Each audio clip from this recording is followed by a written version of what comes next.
Hello and welcome to the channel. I'm the Blue Max, and today in Watcher of Realms, we're going to look at the freshly dropped content Gear Dungeon 3. And I'm going to show you how to clear stage 1 with only epics, and we're going to focus on mechanics and understanding the fight rather than just powering through it. So, let's jump right in.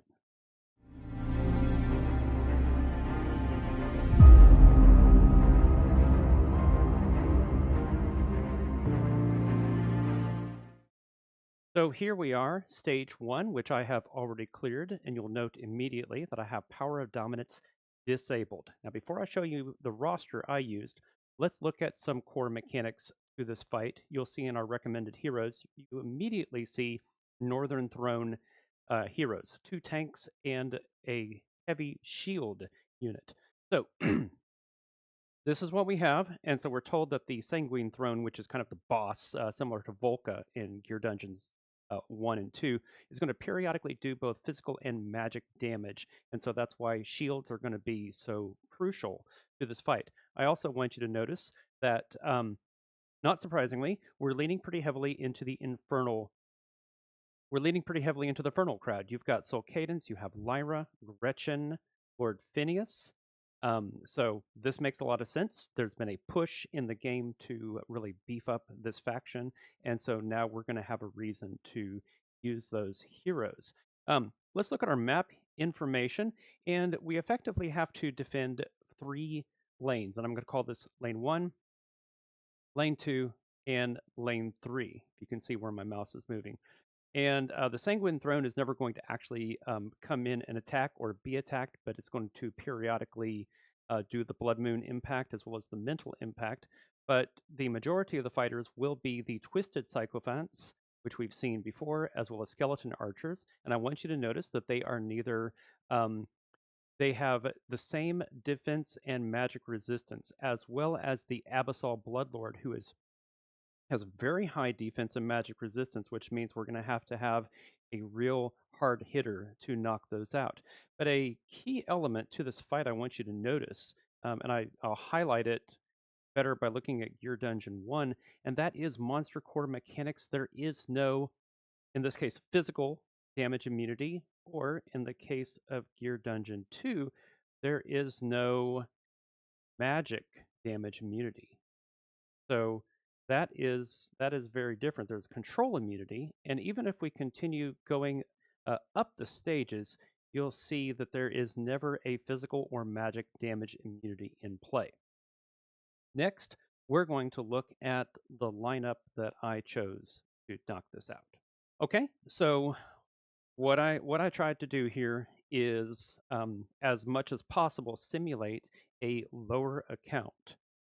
I do have a high Pantheon and I do have high Awakenings with pretty much all of these heroes, but I want to show, one, we're using nothing but epics, and two, we'll go through the gear, especially for the DPS, and you'll see we're not using anything particularly special. So Aona, I just picked her because she's AoE and she's epic.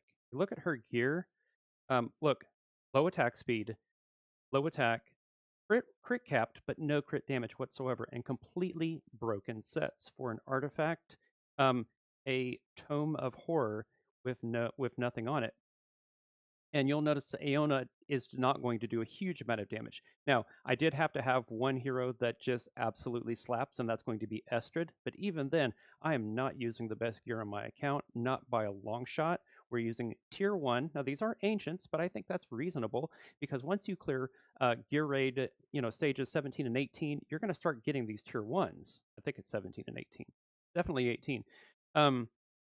And I did go with a set, and I'm leaning extremely heavy into crit damage. You'll see that right there, 214%. But our base attack is pretty low because we're only using one piece that has attack bonus as the main stat. Everything else is crit damage. But we are crit capped. We have okay attack speed, but again, it's nothing absolutely amazing. And I'm using Eye of Sin for the artifact. As opposed to Hate's Contagion, which is what I would really use. Okay, so we've got, 3 epic tanks, and I'll show you they're not using, look, tier 1 gear and Isolde. Okay, okay, we do have tier 3, but that's not unreasonable to have at least some sets for that, once you start clearing stage 19, and then, for Aveline, okay, so she does have a life force set on, but again, the stats are pretty basic.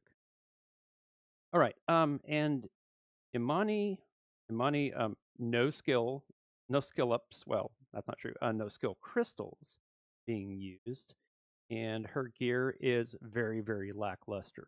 But this is definitely. I want to show the map again. This is so Imani's going to go right here. Olag here, Isolde here, Estrid here, um, Vortex here because that's going to cover Medan and Aveline, and then Aona right here. Um, This is going to be the lane where you're going to want the majority of your single target damage if you can, because all that you're going to have coming down this lane 3 is going to be 4 of these Abyssal Bloodlords. You're going to get a lot of Abyssal Bloodlords coming down lane 2, with lane 1 being primarily Twisted Sycophants and the Skeleton Archers. So, with all of that breakdown, let's go ahead and jump into the fight.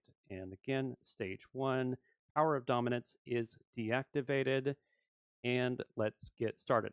I will warn you, this fight's going to take a long time. We will run it on 2 speed, but it's going to take a long time to clear all of these enemies. Let's go.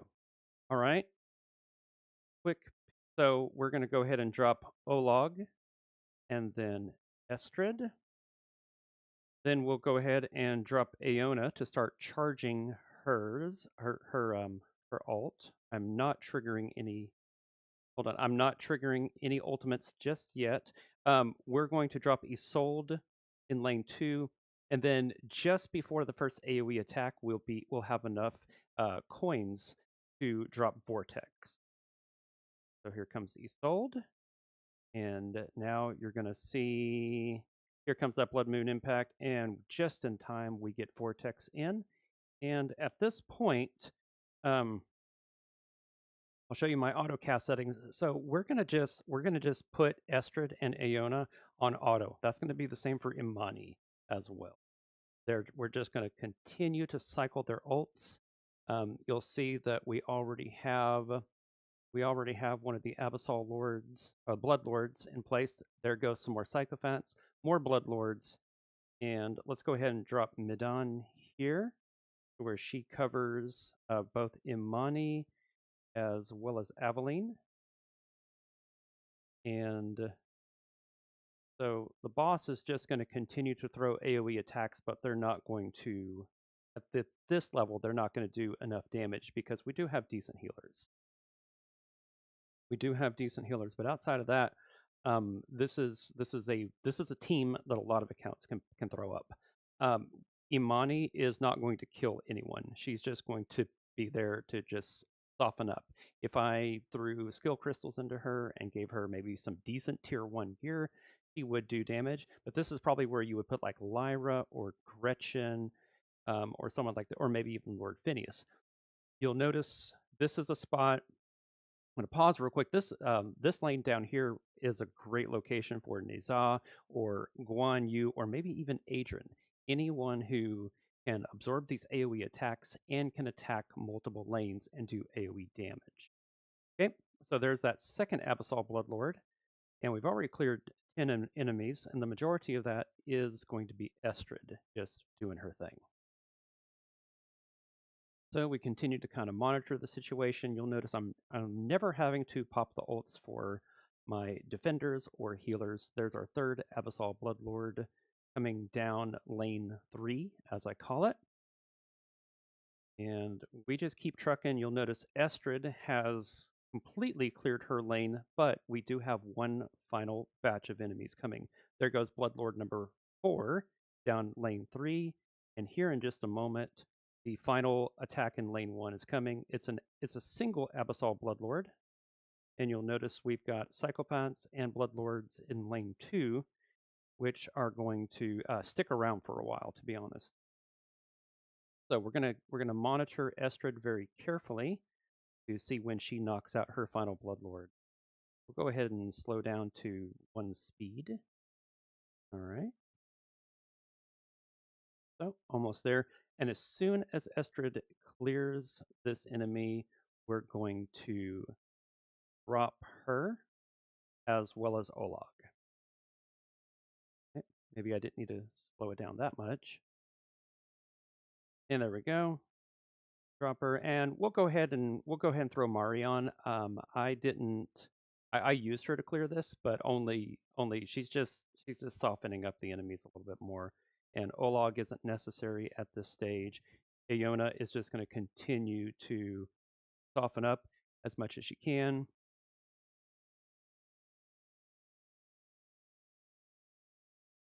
All right. So in just a few seconds, we'll throw Estrid up, and I will warn you, we're going to we're gonna have to pick up Estrid one more time as well. Okay, here we go. To take out the Bloodlords on the top lane. Zayona just isn't doing it. But Isolde is holding very nicely.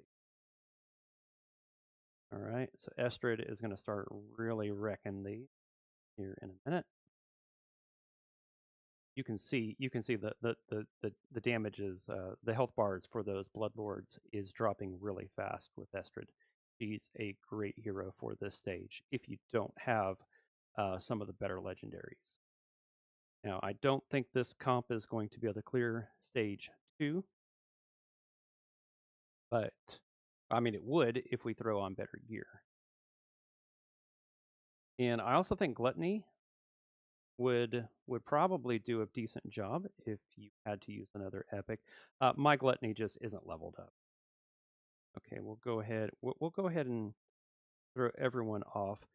Imani has her respawn timer is a little bit better than the other heroes. So she'll come up. She'll come up first. I almost feel like I still have Power of Dominance on, but I know I don't because we're doing a lot more damage this time around, I think. All right, so we're almost there though.